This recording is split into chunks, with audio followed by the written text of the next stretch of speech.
What is up, down, and sideways, all you beautiful people? We are back here on League Unlock. Eric and Mark with you guys, continuing the player rankings ahead of the 2021 World Championship. And today we enter what's always, I feel like, the hardest position to do at these events, and that's the mid lane. Yeah, but you know what? There's different positions and different importance, but with the mid lane, the importance of getting to do a top 10 player list heading towards this World Championship is so vital because obviously we're celebrating these players that make the list, what makes them fantastic and special pros to watch.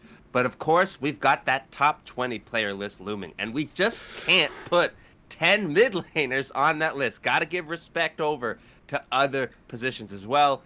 This is where you can slide in some extra respect to the mid laners you love in this one. And despite the loss in the finals, I think you're a little bit crazy if you're putting anybody not named Super Carry doing B at number one on your mid lane rankings. The guy in 2021 alone, he had a highlight reel that's better than most guys' careers. Before winning the World Championship, there was all that talk, and I could understand it back then. At a top 20 list, at any type of top player list, with doing B at the top, there were so many things that people weren't sure about with his game, his play style, what he brought to the table, and how that could translate at the very peak of demands for players. Well, you saw how that answered with that World Championship under his belt, and even better this year has been the way that Doing B has looked and played, not just for himself, but again, the Doing B style for the rest of the team has been even better the way that he has been performing this year. Absolutely the number one mid heading towards this year's Worlds. And I think this year even more so than 2019. He's been playing more carries. He's been the focus point, the central damage dealer or most gold on his team, because in 2019 I feel like he did. I know there was the dark technology and everything. He was playing these crazy off-meta picks. He's not playing that much off-meta, but, the stuff that he is playing is a lot of the carries, and he's dominating. Absolutely. It's less of tank rise builds coming across from Doing B, and it's just the flat-out damage. And he's saying, I got the mechanical skills to make sure that I don't need to be tanky. I got that damage coming through. And yes, as we mentioned, being fantastic at playing around with the rest of the team has always been a strength of Doing B's, but due to the way that he has been stronger individually, it's maximized how well he's been also able to help out the team. So it's even scarier going up against FPX. And it was scary going up against them in the finals, but somehow Scout was going toe-to-toe and outperforming him in that series. He's number 3. Showmaker is number 2. You might even honestly accept Scout as number 2 a lot because of that finals performance, but Showmaker had a pretty damn good finals himself to win that third straight title for Damwon, and he's been fantastic all split long. So both guys fantastic, Scout and Showmaker.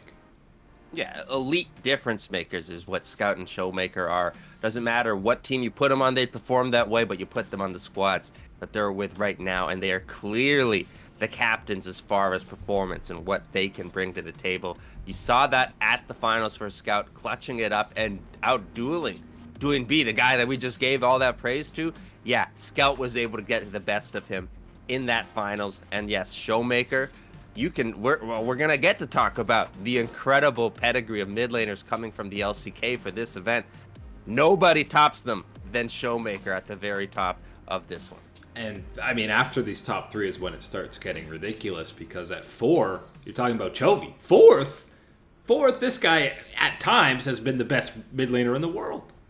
And that is something that's going to be so exciting to watch at this event, is knowing all the hype, everything a bit of approval, all the things that you can see in the LCK. Now we get to see it internationally from Chovy. You get to show it off to the rest of the world, all these other doubters that still might be there, that might have, tried to buy in on the hype and then seen a choky performance at a finals or whatever. My man, what we have seen from the regional gauntlet, it's Chovy showing up. No chokey. It's Chovy all day, all the time for Hanwha Life. And it's so thrilling that we get to have him showcase it at this year's Worlds. I think what's great for him also, you talk about the chokey stuff, there are pretty low expectations for Hanwha Life. I don't think people are like they need to get out of groups. I can't believe this team doesn't get out of groups. So, a 3-3, even 2-4 performance in the main stage. Like, there's not that much pressure on Chovy to actually carry this team deep into a playoff run. Right. There's obviously expectations and hopes and hype around Chovy as the individual player that people want to see, and they want to see strong performances on the international stage. But you're right, as far as Hanwha Life, and you're looking at any type of pressure from Chovy to carry this team really far into Worlds, that shouldn't exist. I don't think anybody has that type of expectations for Hanwha Life. But right now, when you're talking about a power ranking list, a top 10 list, Chovy finding himself at number 4, that just tells me that we've got some incredible quality of mid laners. And of course, it gets a little bit crazier. This is the polarizing one, I'm sure. We're not accustomed to seeing the legend, the unkillable demon god himself, Faker, as low as number 6 on a list like this. And then a step further, people are going to say Humanoid's ahead of him at number 5. To that, I say, guys, this isn't a career ranking.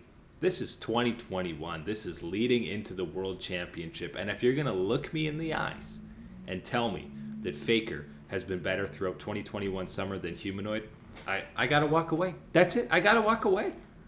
And as a Faker fan, as a T1 fan, I'm not buying it either, my man. What we have seen, what we know about the mid laners from the LCK, the way that, yes, the legacy of Faker is always there, and it's so incredibly hard to separate it from the player that you're getting currently, the current iteration, the day form of Faker.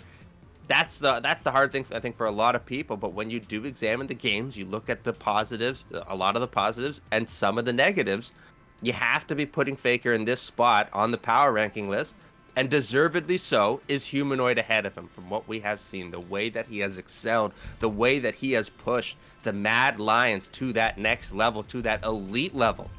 That's what we're talking about with Humanoid. My man, he is nasty in the mid lane. And you're even hearing guys like Showmaker talk about Humanoid, that they're impressed by him, excited to see him, and has something that other EU mid laners specifically don't have. Humanoid, I'm really excited to see on the big stage. And Faker, there's a lot of good mid laners. That's why he's number 6. These other guys are absolutely stacked. A couple marquee names behind him in BDD and Maple, guys who are always in the conversation when you're at these international events for being near the top. But 7 and 8, that tippity top, like we just mentioned, is just more stacked than it's ever been, and we seem to say that every year. Also want to give a shout out to Niski coming in at number 9. Absolutely deserved spot for him.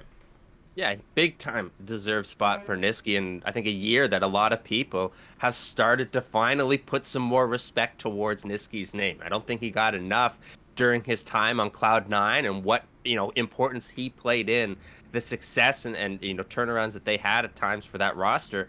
And then looking at Fnatic, the announcement being made for him to come over, I don't think there was enough hype, and what he has delivered for this team and how well he has fit in with the squad. That's the bigger one for me for Fnatic. Niski is a legit deal in the mid lane. And last spot, number 10, we put in Icon from LNG, who has had a fantastic bounce back year, much better than the last few splits on OMG. This one was tough because I feel like Cryan, Abadage, maybe even Perks could be in this conversation for the 10 spot. Yeah, you could be having a very interesting conversation for the 10 spot. And it's one of those ones where, I'm going to stand firm on Niski at number 9, but I will allow some flip-flop and swapping around for that number 10 spot, who you're feeling going into the event.